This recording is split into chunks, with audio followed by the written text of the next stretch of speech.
Halo teman-teman semuanya, jumpa lagi dengan saya Bang Kowi dan di video kali ini saya akan membahas soal PPG dengan tipe PCK atau pedagogik ya. Dan untuk teman-teman peserta PPG silakan disimak dengan baik karena soal-soal ini sifatnya umum jadi bisa dipakai mapel apa saja ya. Nah, kita langsung aja ke pembahasan teman-teman ya. Jadi untuk soal PCK ini tidak ada jawaban yang bersifat poin, alias di sini jawabannya bersifat mutlak. Kalau salah ya salah, benar ya benar. Jadi untuk jawabannya berlaku nilai poin 1 atau 0 untuk yang salah. Oke, kita langsung membahas untuk soal nomor 1 ya. Silakan teman-teman bisa membaca secara detail dengan menjeda videonya atau mempost videonya, kemudian dijawab sendiri di oret-oretan gitu buat belajar, nanti juga dicocokkan dengan hasil pembahasan untuk kunci jawabannya. Oke, soal nomor 1. Seorang guru merancang pembelajaran dengan tujuan agar siswa memahami konteksnya secara langsung melalui fenomena alam yang terjadi di sekitar. Untuk memastikan ketercapaian tujuan, guru sebaiknya, jadi ini pembelajarannya dikaitkan dengan fenomena alam ya. Apakah A memberikan satu contoh dari buku pelajaran? Apakah B meminta siswa menyalin teks contoh dari internet? Apakah C menayangkan video tentang proses terjadinya hujan dan mendiskusikannya? Apakah D menjelaskan materi secara teori? Apakah E menyuruh siswa membaca buku referensi di perpustakaan? Kalau lihat pilihan gandanya udah kelihatan ya, karena berhubungan dengan tujuan gurunya itu pengen siswa paham konteks secara langsung lewat fenomena alam yang terjadi di sekitar. Maka jawabannya ya betul, jawabannya adalah C, menayangkan video ya. Jadi video kontekstual itu membantu memancing rasa ingin tahu siswa kita sesuai dengan prinsip stimulus dan mendukung pemahaman terhadap fenomena nyata. Kita lanjut di soal nomor 2.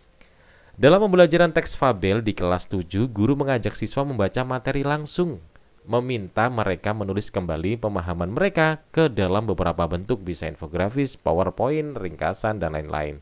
Pendekatan yang digunakan guru ini menunjukkan adanya, berarti ini berhubungan dengan kegiatan diferensiasi ya. Apakah A integrasi literasi baca tulis, apakah B diferensiasi produk, apakah C diferensiasi proses, apakah D pembelajaran berbasis proyek, apakah E pembelajaran langsung.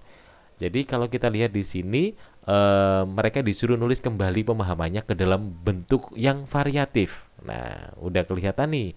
Dan jawabannya adalah ya, diferensiasi produk. Jadi siswa menyampaikan pemahamannya melalui berbagai bentuk menyesuaikan minat mereka. Jadi ini merupakan bentuk diferensiasi produk. Kita lanjut di pertanyaan nomor 3. Guru memberikan 3 pilihan tema cerita inspiratif kepada siswa, tokoh lokal, keluarga, dan pengalaman pribadi. Ini menunjukkan praktik diferensiasi pada aspek. Nah, ini terkait aspek diferensiasi ya. Kita tahu ada minat, ada kesiapan, ada profil. Nah, kira-kira ini termasuk aspek yang mana nih? Ya. Jadi mereka memilih tema terserah gitu ya, mau tokoh, mau keluarga, mau pengalaman. Dan jawabannya ya betul, yaitu minat siswa yang A. Jadi pemberian pilihan berdasarkan preferensi tema menunjukkan perhatian pada minat siswa sebagai bagian dari pembelajaran berdiferensiasi. Kita lanjut soal nomor 4. Guru menyadari bahwa kemampuan membaca siswa sangat bervariasi. Beberapa siswa sudah bisa memahami bacaan akademik, sementara yang lain masih kesulitan. Jadi ada yang sudah bisa, ada yang masih sulit untuk memahami kosakata umum. Untuk mengakomodasi hal ini, guru sebaiknya menerapkan. Nah, kira-kira menerapkan apa? Ini masih berhubungan dengan diferensiasi ya. Apakah A penilaian formatif, apakah B diferensiasi proses, apakah C remedial belajar, apakah D pembelajaran langsung, ataukah penugasan kolektif? Kalau sudah saya singgung ini berhubungan dengan diferensiasi, maka udah kelihatan ya. Dan jawaban yang tepat adalah ya, betul B, diferensiasi proses. Karena mereka memiliki kemampuan yang berbeda nih. Jadi biar bisa mencapai satu tujuan ya, mereka harus kita diferensiasikan. Jadi kita sesuaikan untuk prosesnya, kita sesuaikan dengan kemampuan mereka, minat mereka, dan lain. Jadi guru bisa memberikan bahan bacaan sesuai tingkat kemampuan dan strategi memahami berbeda yang merupakan ciri diferensiasi proses. Kita lanjut nomor 5. Guru bahasa Indonesia memberikan tugas kepada siswa untuk mengamati lingkungan sekitar rumah dan menuliskan deskripsi tentang satu tempat yang memiliki nilai sejarah atau budaya. Ini berhubungan dengan lingkungan ya. Tujuan pembelajaran yang ingin dicapai adalah peserta didik mampu menulis teks deskripsi berdasarkan pengamatan lingkungan secara rinci dan runtut. Pendekatan pembelajaran yang paling sesuai untuk kegiatan ini adalah, nah ini berhubungan dengan pendekatan pembelajaran atau semacam kayak model pembelajaran gitu ya. Apakah A discovery, ataukah B PBL, ataukah PJBL, ataukah inquiry learning, ataukah contextual teaching and learning? Teman-teman jangan terkecoh dengan kegiatan lingkungan ya. Mungkin karena mikir ini adalah lingkungan, ngamati lingkungan, maka mikirnya kontekstual. Harus diperhatikan di sini, misalnya di sini ada kata-kata memberikan tugas kepada siswa untuk mengamati di sekitar rumah. Ya, bukan di sekolah tapi di rumah. Artinya mereka pasti akan pulang dulu dong, dan kegiatan ini terselesaikan di pertemuan berikutnya. Jadi butuh beberapa hari untuk mereka mengerjakan, mengamati di rumah sehingga nanti dilaporkan. Oke, kalau kontekstual ini hubungannya dengan pengamatan langsung di sekolah misalnya. Kalau seperti ini maka jawabannya adalah yes, PJBL atau Project Based Learning. Jadi pendekatan Project Based Learning sesuai karena siswa diberi tugas berbasis proyek, menulis teks deskripsi dari pengamatan langsung lingkungan sekitarnya. Jadi kan ada waktu gitu untuk mereka mengamati ya.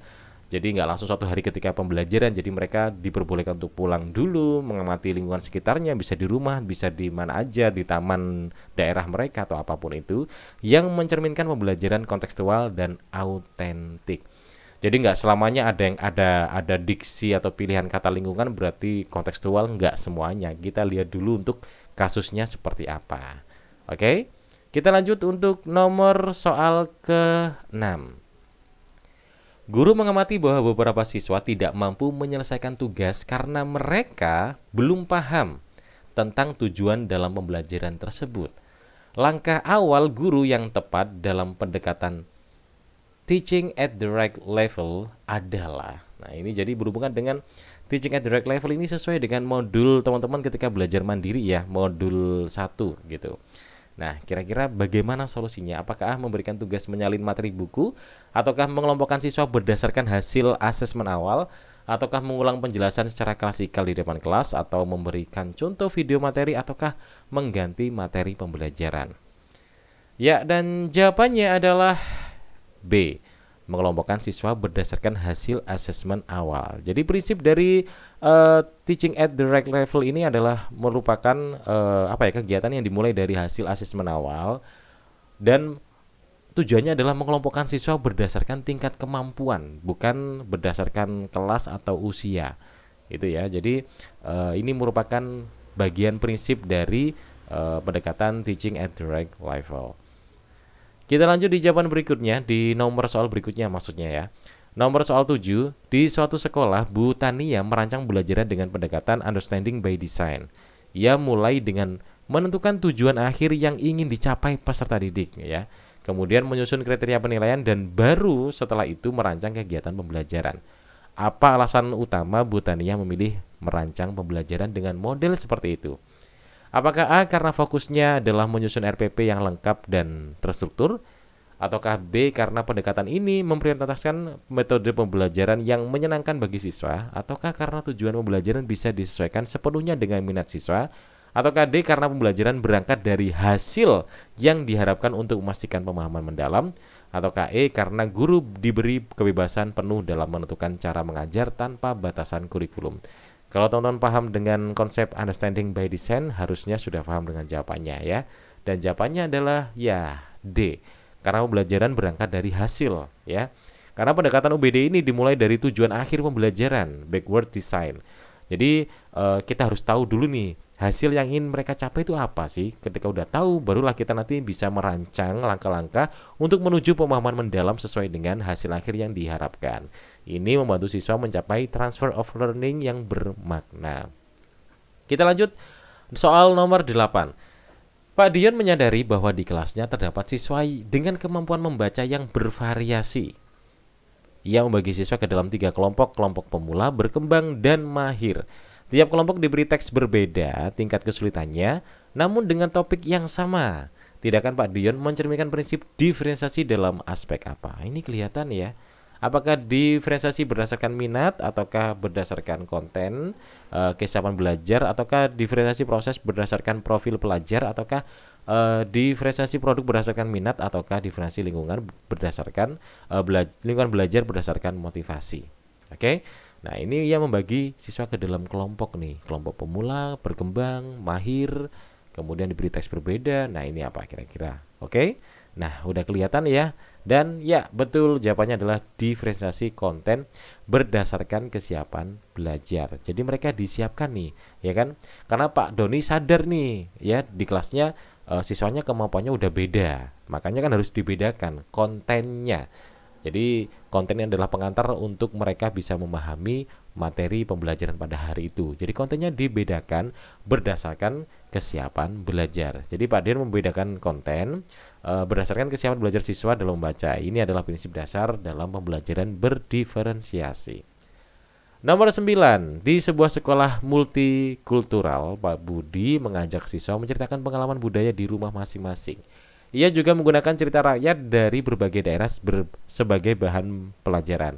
Saat ada siswa dari latar belakang minoritas, ia tetap memberi ruang aman dan mendorong mereka aktif berpartisipasi. Pendekatan yang digunakan Pak Budi menunjukkan prinsip dari, kalau teman-teman belajar modul-modul di pembelajaran mandiri PPG pasti udah kelihatan nih. Kalau berhubungan dengan multikultural ini kan udah kelihatan kata kuncinya adalah kultural ya. Maka nah, di sini udah kelihatan nih apakah pembelajaran proyek ataukah culturally responsive teaching ataukah pembelajaran tuntas ataukah kooperatif ataukah differentiated instruction, ini udah kelihatan. Dan jawabannya adalah ya B, culturally responsive teaching, kultural ya budaya. Jadi CRT ini menekankan pentingnya menghargai latar belakang budaya siswa dan mengaitkannya dengan pembelajaran serta menciptakan lingkungan yang inklusif dan responsif secara budaya. Kita lanjut di pertanyaan terakhir ya teman-teman ya, nomor 10. Bu Yeni sebagai guru PPKN selalu menanamkan nilai gotong royong, menghormati pendapat, dan menjunjung semangat persatuan di kelasnya. Ia juga melibatkan siswa dalam mengambilan keputusan kelas dan memberi ruang bagi perbedaan secara damai. Tindakan Bu Yeni menunjukkan penerapan filosofi pendidikan Indonesia, terutama dalam hal ini modul PPG belajar mandiri yang ketiga ya, atau yang terakhir ya. Nah, apakah ini merupakan penerapan filosofi pendidikan yang A, apakah pembelajaran berbasis kompetensi global, ataukah B, penerapan kecakapan literasi digital, ataukah C, penanaman nilai-nilai Pancasila dalam kehidupan nyata, ataukah strategi penguatan kemampuan akademik, atau penyusunan rencana belajar berbasis proyek. Ya, kalau kita lihat di sini kan udah kelihatan kata kuncinya. Dan yes, jawabannya adalah penanaman nilai-nilai Pancasila dalam kehidupan nyata. Jadi nilai-nilai seperti gotong royong, musyawarah, dan toleransi adalah inti dari nilai-nilai Pancasila dan menerapkan dan penerapannya menunjukkan internalisasi filosofi pendidikan nasional Indonesia. Ya, itulah 10 soal PCK kali ini ya. Memang dominasinya adalah agak ke arah bahasa Indonesia, tapi sebenarnya ini juga bisa diterapkan di materi yang lain, di pembelajaran mata pelajaran yang lain maksudnya.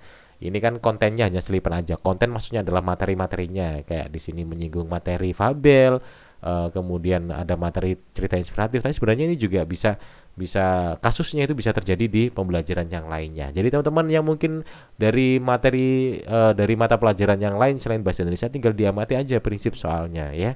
Nanti otomatis bisa paham dan bisa menyelesaikan untuk kasus-kasus soal di tipe mata pelajaran lainnya.